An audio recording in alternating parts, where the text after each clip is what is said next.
words of my mouth and the meditations of all of our hearts be always acceptable to you, O God, our strength and our salvation. Amen. Please be seated.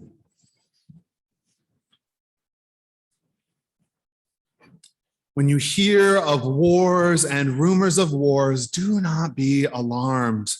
This is but the beginning of the birth pangs.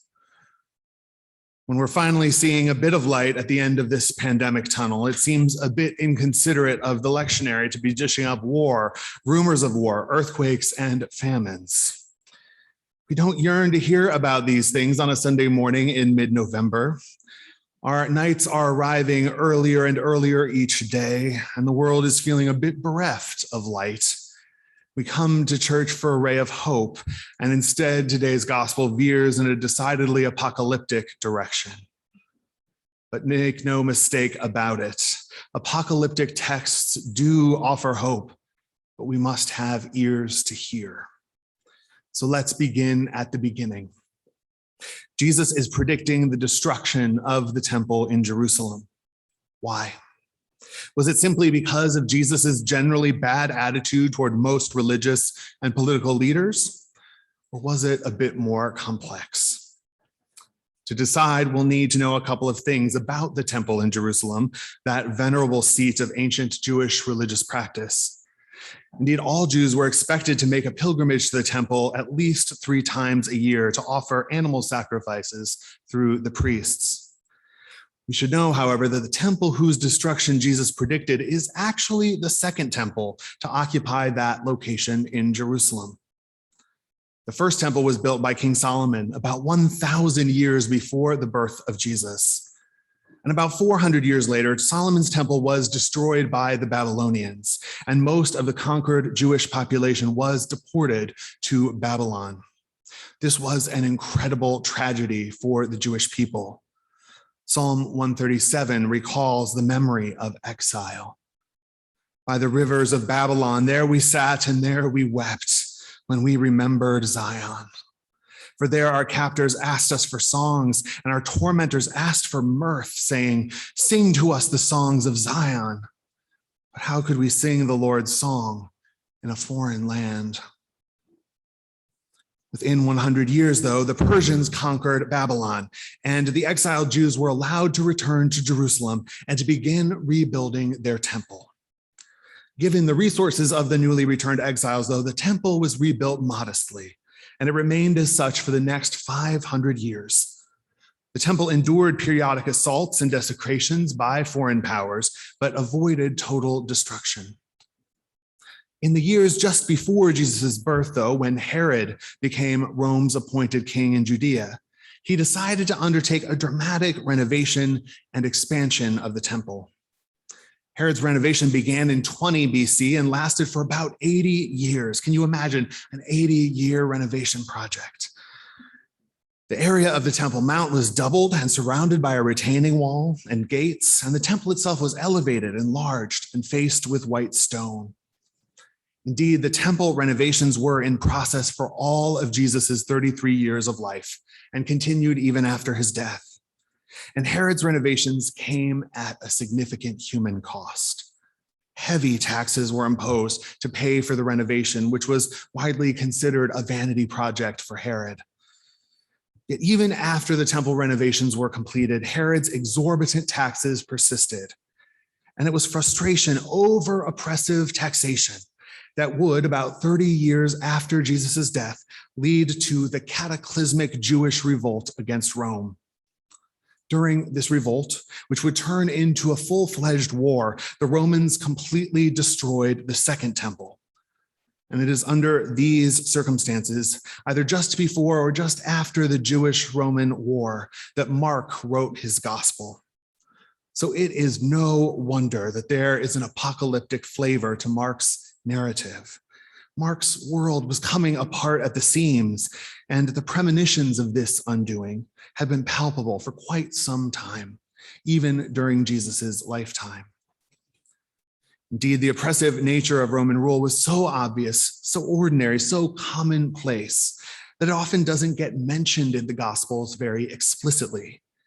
More often, it's implied or assumed as the background and the context of everyday life in ancient Judea.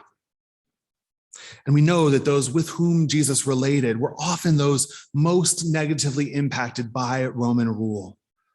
The poor bore a disproportionate burden, becoming ever poorer to finance the aspirations of the ruling class.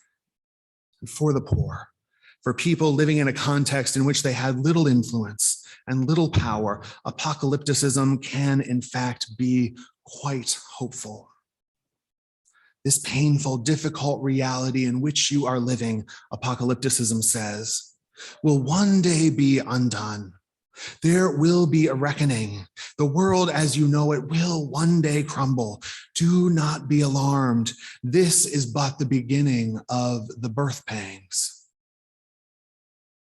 And birth pangs, while surely unpleasant, are also heralds of something very, very good, which is, of course, the arrival of new life. And so Jesus' disciples, while they could perhaps barely imagine the end of the world as they knew it, were being taught to look expectantly for signs of something new coming into being. These signs would likely be destructive, Jesus tells them, as uncomfortable as this prediction may feel to many of us. For when former things pass away, there is space for something new to arise. Physical space, psychic space. Newness requires space. We have been living for 1 year and 8 months through an experience that has sometimes felt quite apocalyptic.